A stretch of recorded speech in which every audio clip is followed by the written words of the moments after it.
This is The Culture. Hello, everybody. Welcome back to the Culture Wave Media Network. We are here to talk to you guys about a new news story that just dropped. We're talking about Ari Aster's next film that's coming out from A24. It's called Eddington. I am going to be talking about it with you today. My name is Darren Scalamoni. I am joined with Liz Seiko. Hey. And you don't know much about this, so I'm going to read this report. We're going to talk about it. We're going to speculate on what this movie could be. But it was a big announcement because the cast is filled with some of the biggest stars in Hollywood. And Ari Aster is coming off probably his most critically and commercially panned that he's ever made with Beau is Afraid. So this is the report from Deadline. I'm just going to read it direct. Ari Aster is the visionary filmmaker behind horror picks Hereditary and Midsommar, and last year's darkly comic Beau is Afraid has locked in his starriest cast yet for his next A24 film, which is called Eddington. Actors that are set to join the previously announced Joaquin Phoenix include Emmy and now recent Oscar winner, Emmy and Golden Globe nominee Pedro Pascal, recent Oscar winner Emma Stone, as well as Luke Grimes, Austin Butler, Deirdre O'Connell, Michael Ward, and Clifton Collins Jr. So that's like the full ensemble that we have. Now, Liz, the bad news is the plot details are being kept under wraps, but it has been described as what the plot details they were able to get from Variety. They said that it follows a small-time New Mexico sheriff with higher aspirations. So again, it sounds similar to where he's trying to have something that seems like it's a smaller story, but he's going to kind of go big and out there with it. I have only seen Beau is Afraid from this filmmaker, so I can't comment on Hereditary Midsommar, even though people love those films. I know you have seen those movies. What are your thoughts on him as a director, as well as these cast announcements? I love him as a director. I think he does gorgeous work. Also tries to cover very traumatic, sensitive topics. So I'm interested to see like what that means by higher aspirations, because like, well, you saw Beau is Afraid. I did. Would you say that's because Hereditary and Midsommar are very horror-y or like suspense, kind of gory? Yeah. Would you say that film was, or was he kind of getting away from it? No, I would say there's no gore at all in that movie. It definitely feels more like, based on what I do know about the first two features that he directed, it's definitely more comedic, but it's a dark movie, and it's like I explained it off camera to Vinny as a tragicomedy, because so much of it is based in like trauma and the tragedy of what Beau deals with his mother and trying to find out who his father is, and he kind of goes through these crazy existential things, but he interacts with very weird people throughout the way, and I wasn't a fan of the movie, and a lot of people weren't. It was his like most critically denied movie, and the movie did not make anywhere near what it was supposed to at the box office. And the problem with that is that the movie was the most expensive movie A24 ever made. And so the report that I had seen was that the reason why the cast, not the main, I mean, people want to work with Ari Aster, obviously, but the reason the cast is so like big on star power more than his other films is that this is like his last shot with them as a production company, which is a little sad because he worked with them for Hereditary and Midsommar too, but I think the movie failed on such a level. So they're also a very modest company. So they can't afford a lot of movies to a certain extent past a certain level, right? And this movie wasn't even great. It's a mid-level movie in comparison to like the Marvels and the DCs and the Star Warses of the world. But this movie's budget was $35 million and it made 11.5. So despite it only costing 35, it was a $24 million loss for a very small production company. That's not good. Yeah, like for them, that is the loss of possibly two very small films or one medium-sized film for the year. So I think they're probably hoping that also with this cast that they recoup it with people actually going to the movies to see them, especially now that Emma Stone won the award this past weekend.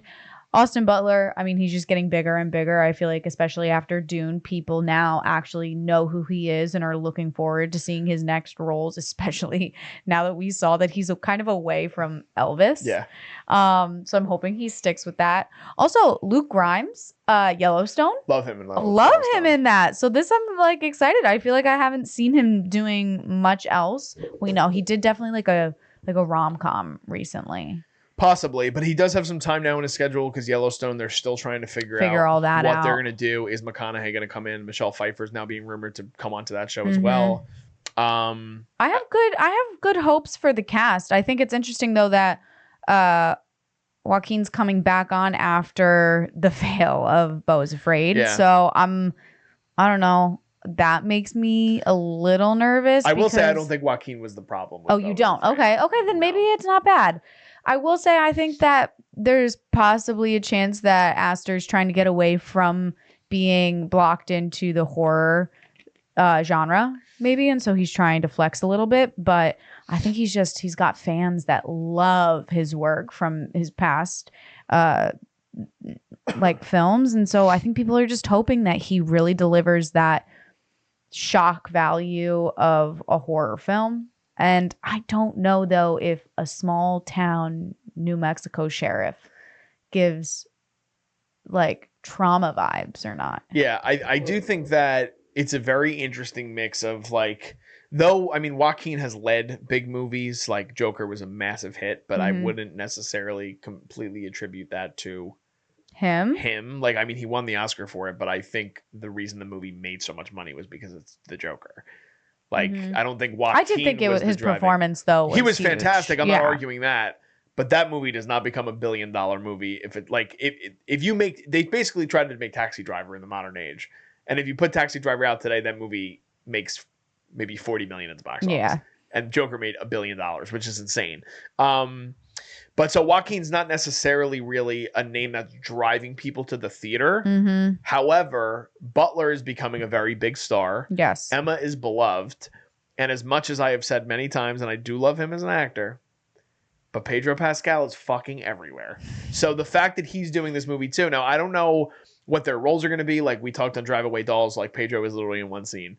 But they push him in the trailer so much. So it's hard for me to even believe that he has time in his schedule to do this movie unless it's a small part.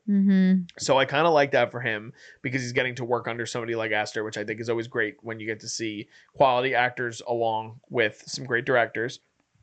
Emma Stone, to me, making this her first project that she's filming post-Oscar win is really interesting to me. I think that based on what I've heard from Poor Things, and I love her in The Favorite, which is not necessarily something that would align with like an Ari Aster sort of movie, but I think the character is weird enough that Emma can do things that I don't think we initially thought she was capable of doing, and she's flexing her acting muscle a lot more in recent years.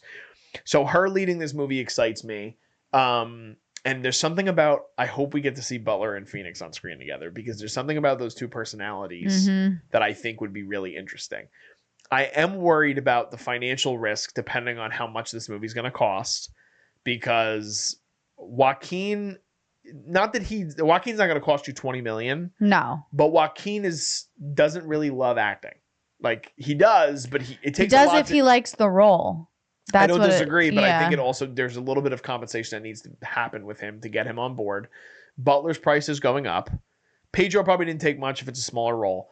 And now Emma's coming off the Oscar win. So if you're just saying in terms of budgets for those, and some of those actors, again, this is a smaller movie. It's for A24. Maybe they're not taking a crazy amount. But let's just say that all those people, let's just say they're all getting $5 million.